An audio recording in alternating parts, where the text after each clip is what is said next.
সাতক্ষীরা ২ আসনের ধানের শীষের প্রার্থী আব্দুর রৌফের নির্বাচনী সমাবেশে বৃহস্পতিবার বিকেলে সাতানী ভাদোরা স্কুল অ্যান্ড কলেজ মাঠে বিশাল জনসমাগম লক্ষ্য করা গেছে।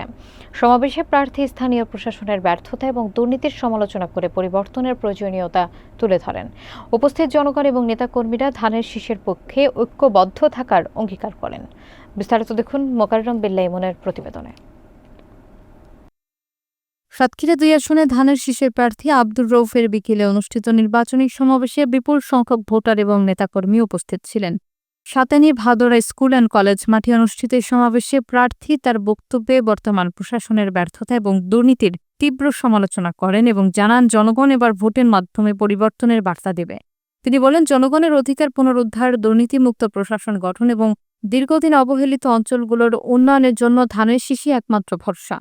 সমাবেশে সাতক্ষীরা জেলা বিএনপির সদস্য সচিব আবু জাহিদ ডবলু, যুগ্ম আহ্বায়ক আবুল হাসান হাদি, সাবেক আহ্বায়ক অ্যাডভোকেট সৈয়দ ইফতেখার আলী, সাবেক সমন্বয়ক মোহাম্মদ হাবিবুর রহমান হবি, যুবনেতা শেখ শরীফুজ্জামান সজীব, আলীপুর ইউনিয়ন বিএনপির সভাপতি মোহাম্মদ রেজাউল ইসলাম সহ অনেকে। অনুষ্ঠানে সভাপতিত্ব করেন কুশখালী ইউনিয়ন পরিষদের চেয়ারম্যান BM আব্দুর রাইহান এবং সমাবেশের সঞ্চালনা করেন জেলা বিএনপির সদস্য মোহাম্মদ আতাউর রহমান।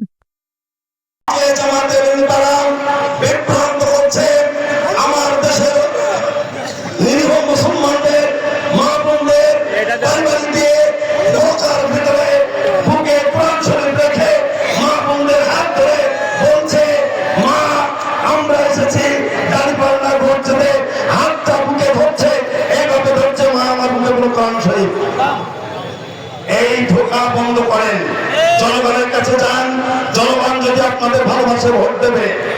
ইনশাআল্লাহ আমরা জয়ী হয়ে আসবো।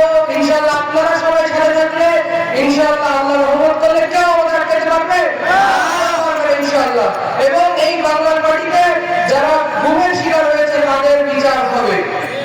আব্দুর রৌফ সাহেবের হাতে ধানের শীষ প্রতীক দেশ নেত্রী বেগম খালেদা জিয়া, দেশ নায়ক তারেক রহমান তুলে দিয়েছে। ক্ষতি হবে, এই জেট করার দরকার নেই, কিন্তু যে জেটটা করতে হবে ধানের শীষ পাস করে আমরা আপনার সামনে ইজেট করা হবে, ঠিক আছে নাকি? আজকে ইসলামের কথা বলে জনতার আমার ডবলু ছোট ভাই বলে গেছে অনেক উদাহরণ।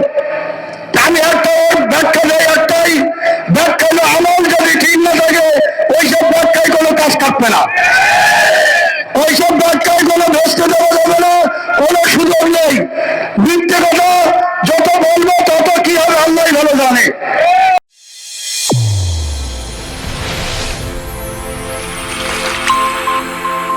চ্যানেল A1 হৃদয়ের স্পন্দন।